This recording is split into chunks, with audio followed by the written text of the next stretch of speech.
আসসালামু আলাইকুম প্রিয় দর্শক, আশা করি আপনারা সবাই ভালো আছেন আল্লাহর রহমতে। এইমাত্র পাওয়া আবহাওয়া দপ্তর থেকে আজকে সবচেয়ে গুরুত্বপূর্ণ খবর। সপ্তাহ জুড়ে থাকতে পারে বৃষ্টি, কিছুটা বাড়তে পারে তাপমাত্রা। আজও বাংলাদেশ ও পশ্চিমবঙ্গের বিভিন্ন জেলায় ভারী বৃষ্টির পূর্বাভাস। এছাড়া আগামী 24 ঘন্টায় দুই বাংলার বিভিন্ন জেলায় ধেয়ে আসছে বজ্রসহ ঝড় বৃষ্টি, এমনটা জানাচ্ছেন আবহাওয়া দপ্তর। আজ ও আগামীকাল কোন কোন জেলার আবহাওয়া কেমন থাকতে পারে এই বিষয়ে কি বলছে আজকের আবহাওয়ার রিপোর্টে জানিয়ে দেব। সম্পূর্ণ বিস্তারিত ভিডিওদের সঙ্গে থাকুন।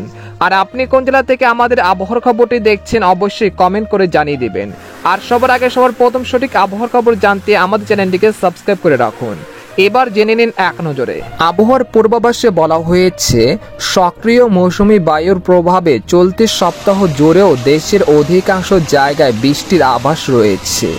এ সময় দেশের কোথাও কোথাও মাঝারি ধরনের ভারী থেকে অতি ভারী বর্ষণ হতে পারে বলে জানিয়েছেন বাংলাদেশের আবহাওয়া দপ্তর। এছাড়া গত 24 ঘন্টায় দেশের সর্বোচ্চ বৃষ্টিপাত রেকর্ড করা হয়েছে চট্টগ্রামের ফেনীতে 236 মিলিমিটার। আর সর্বোচ্চ তাপমাত্রা ছিল রংপুরের তেঁতুলিয়ায় 34 ডিগ্রি সেলসিয়াস। এদিকে আবহাওয়ার আরেক সতর্কবার্তায় বলা হয়েছে, এখন থেকে পরবর্তী 24 ঘন্টার মধ্যে রংপুর, ময়মনসিংহ, সিলেট, ঢাকা, রাজশাহী, খুলনা, বরিশাল ও চট্টগ্রাম বিভাগের সকল জেলায় হালকা থেকে মাঝারি ধরনের বৃষ্টি, আবার কোথাও কোথাও ভারী বৃষ্টিপাত হতে পারে। তবে এই মেঘ বৃষ্টির প্রবণতা আগামীকাল থেকে কিছুটা কমে আসতে পারে। তবে সোম ও মঙ্গলবার দেশের উত্তরাঞ্চল অর্থাৎ রংপুর, ময়মনসিংহ ও সিলেট বিভাগে ভারী বৃষ্টিপাত হতে পারে। অন্যদিকে ঢাকা, খুলনা, বরিশাল, চট্টগ্রাম ও রাজশাহী বিভাগে বৃষ্টিপাতের প্রবণতা কমে যেতে পারে এই দিনগুলোতে।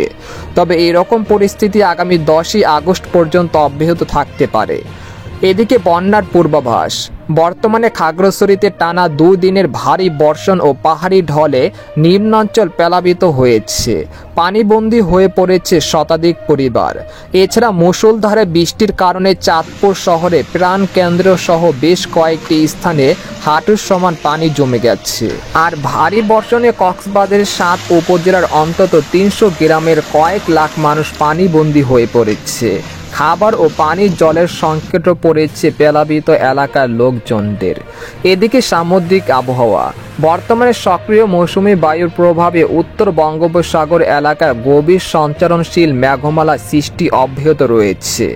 এই কারণে দেশের সকল সমুদ্র বন্দরগুলোকে 3 নম্বর স্থানের সতর্ক সংকেত দেখিয়ে যেটা বলা হয়েছে, উত্তর বঙ্গোপসাগরে অবস্থানরত মাছ ধরা নৌকা ও ট্রলারগুলোকে পরবর্তী নির্দেশনা না দেওয়া পর্যন্ত উপকূলের কাছাকাছি থেকে সাবধানে চলাচল করতে বলা হয়েছে।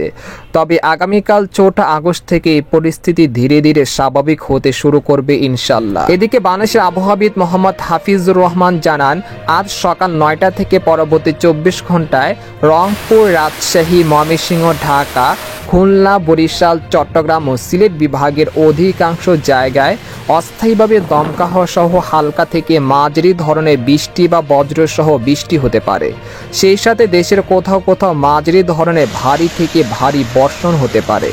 এই সময় সারা দেশে দিন ও রাতের তাপমাত্রা প্রায় অপরিবর্তিত থাকতে পারে।